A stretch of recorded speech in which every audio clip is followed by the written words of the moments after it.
Hello crafty friends, it's Donna here from Donna is Playing Paper, and I have a set of 4 cards for you today that really started with just a colour palette.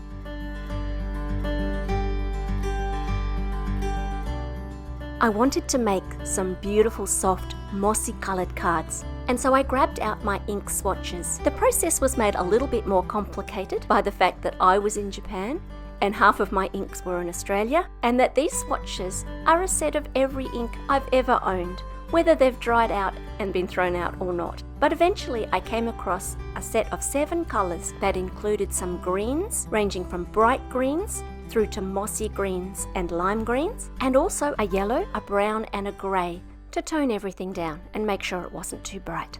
The stencil that I'm using today comes from Paper Rose Studio, and it's called Scandi Circle.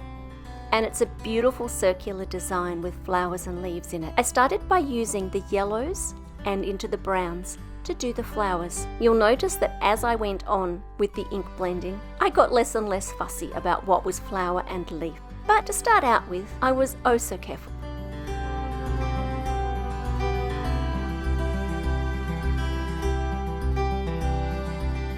Because the brown is so dark, I'm going to clean up the stencil before I move on to some of the brighter and lighter greens. I didn't worry about cleaning my stencil too much, just here or there where I felt like it was going to muddy the colours.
I love a good stencil reveal, don't you?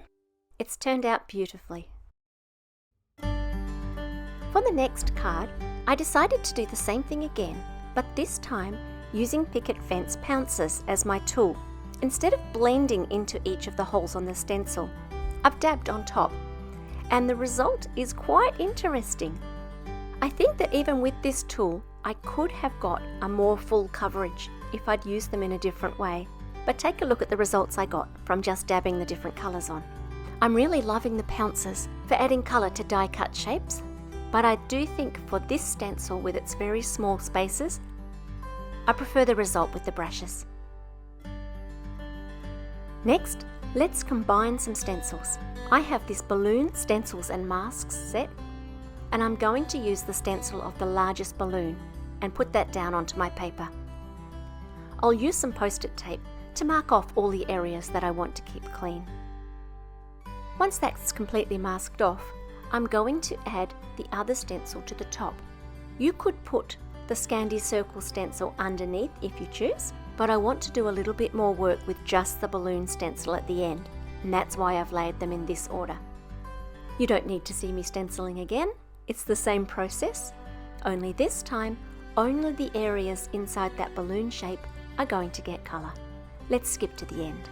Once I've removed that first stencil, I'm going to use some ink that's left on my brush, as well as a little bit of green, just to blend around the outside of the balloon, to give the image a little bit more of a defined edge.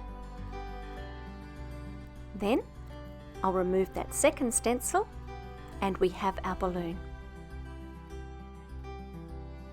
If you have a shape of card that's completely different to the shape of your stencil, you can always partially blend in several different areas, and that's what I'm going to do on this slimline card, which I'll show you at the end. Let's get on with constructing some cards. All the sentiments for these cards come from Paper Rose Studio's Rainbow Poppies sentiment set. For the first card, I'm simply going to trim it down to slightly smaller than my card, add a backing paper and a sentiment with that same colour of backing paper.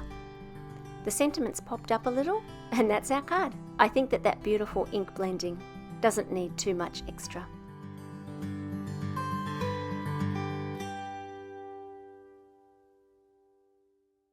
Next I have the panel that I did with the paper Pouncers.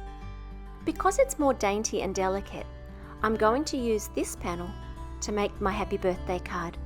This happy birthday die cuts the words and a line to the edge of your paper, depending on how wide your paper is. Mine was a bit wider than the stencil, and a bit wider than my card for that matter, and so I'm just finishing off those horizontal cuts with my scissors.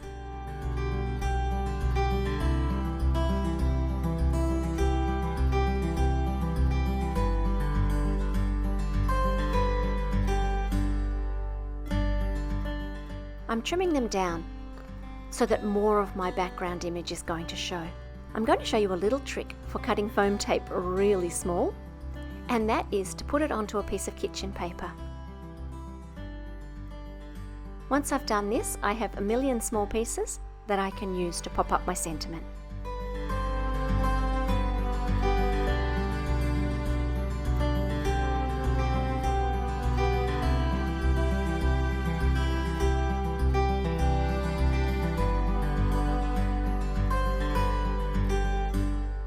Oops, nearly forgot to put the tittle on my eye.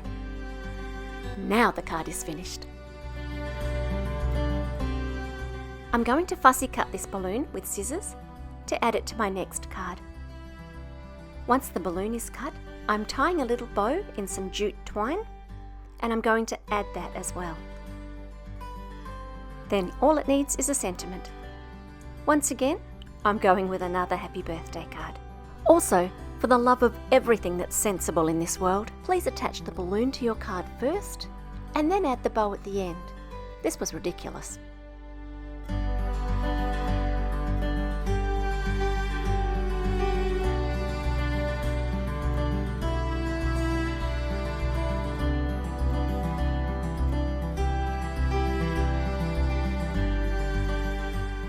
The final card is a slimline card, and the design has been stretched up by using the stencil 3 times. And so I'm going to add 3 sentiments. I'm using a piece of paper that I know has been cut square to line up my sentiments, and that card is done.